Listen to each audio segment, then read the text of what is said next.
Bem-vindos! Hoje vamos mergulhar num episódio bastante duro, complexo da nossa história recente. Temos em mãos material sobre o chamado Martírio do Tenente Alberto Mendes Júnior. A ideia é tentar entender quem ele era, esse oficial da Força Pública de São Paulo, e o que aconteceu até a morte dele lá em 1970. Vamos olhar para os fatos que as fontes trazem, o contexto da época e, claro, o impacto disso tudo. E para começar, é fundamental colocar as coisas no lugar, né? A gente está falando de 1970, auge do regime militar do Brasil e, ao mesmo tempo, auge da luta armada contra esse regime. Grupos como a VPR, a Vanguarda Popular Revolucionária, que tinha o Carlos Lamarca, né, um ex-capitão do Exército, eles estavam na ativa. E as fontes que a gente tem aqui descrevem um evento de violência, assim, extrema e com muita carga política. Então a gente vai tratar disso com seriedade, focando só no que os documentos relatam mesmo. Desmontar essa história.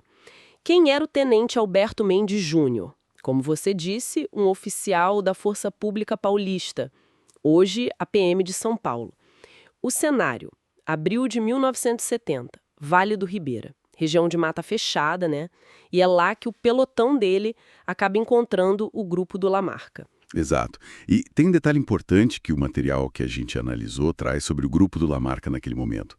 Eles não estavam numa situação, digamos, confortável. Pelo contrário, as fontes dizem que já estavam cercados pelas forças do governo, pouca munição, pouca comida, a situação logística e tática era bem precária mesmo. Difícil. E é nesse aperto todo que o Tenente Mendes Júnior, segundo esses relatos, toma uma decisão, né? Isso.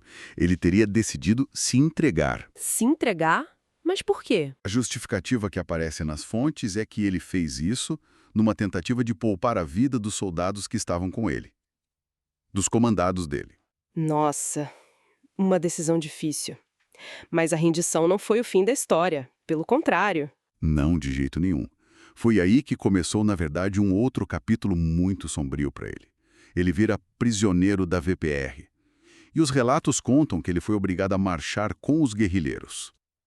Pela mata, né? Naquela fuga desesperada deles. Imagino a situação. E as fontes falam que ele foi usado como uma espécie de garantia. Isso tipo um escudo humano. A ideia seria evitar que as tropas do exército, que estavam na cola deles, atacassem o grupo do Lamarca. Uma situação horrível, né? Terrível. E aí, a tensão só deve ter aumentado. Um grupo fugindo, pressionado, com um oficial inimigo como prisioneiro. Exatamente. Isso criou um dilema para eles, o que fazer com o Tenente Mendes Júnior. Pois é. E as fontes que a gente tem apontam que depois de alguns dias marchando pela mata, uma marcha exaustiva, os militantes da VPR, incluindo Lamarca, tomaram uma decisão. A decisão final. Que foi executá-lo.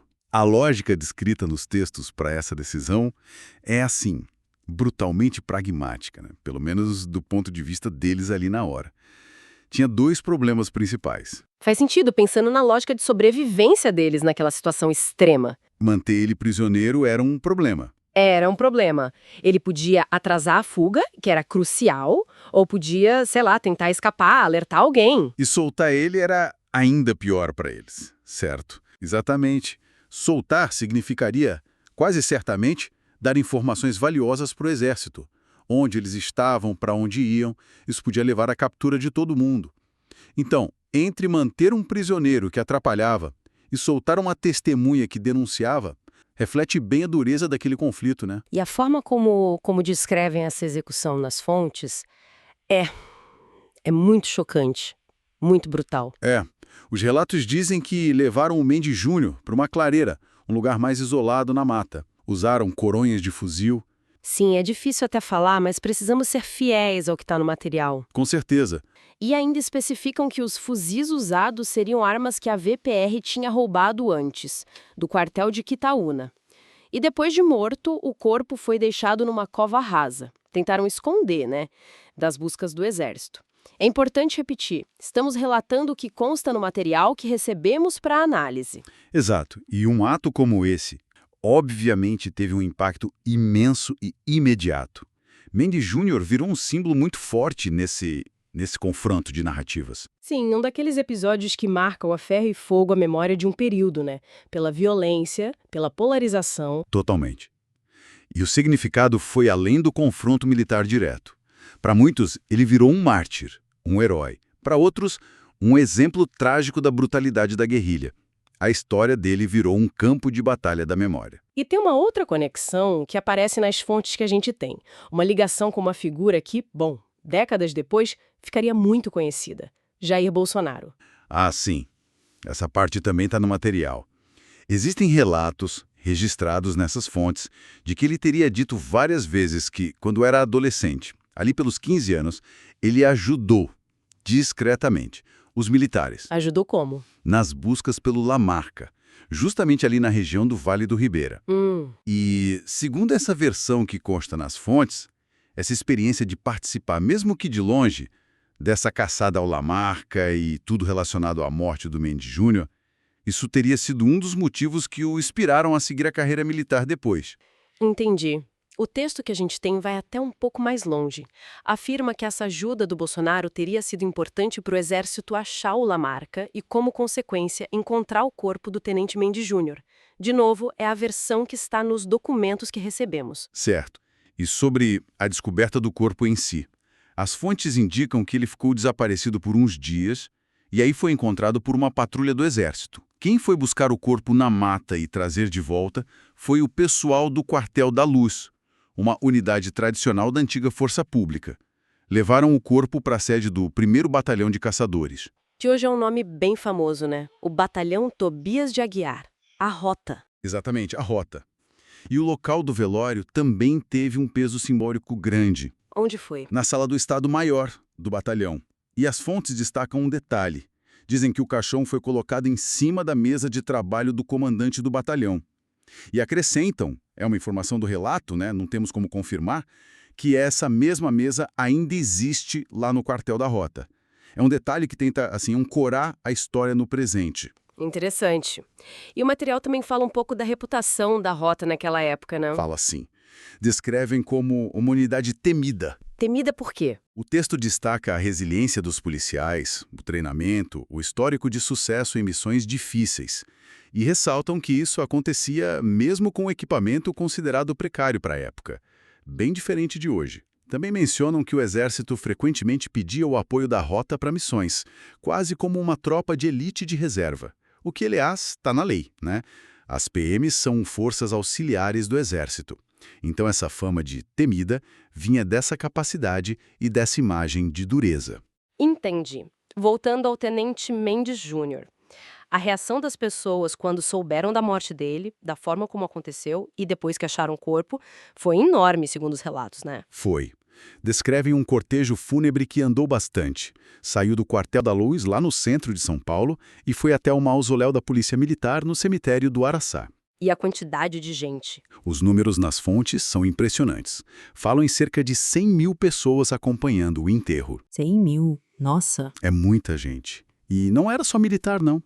As fontes citam a presença de comerciantes industriais, operários, metalúrgicos, estudantes, gente de todo tipo. Uma mistura bem diversa. Sim. A descrição que aparece é que a cidade de São Paulo parou para homenagear o tenente. E qual era a mensagem que essa multidão passava, segundo as fontes?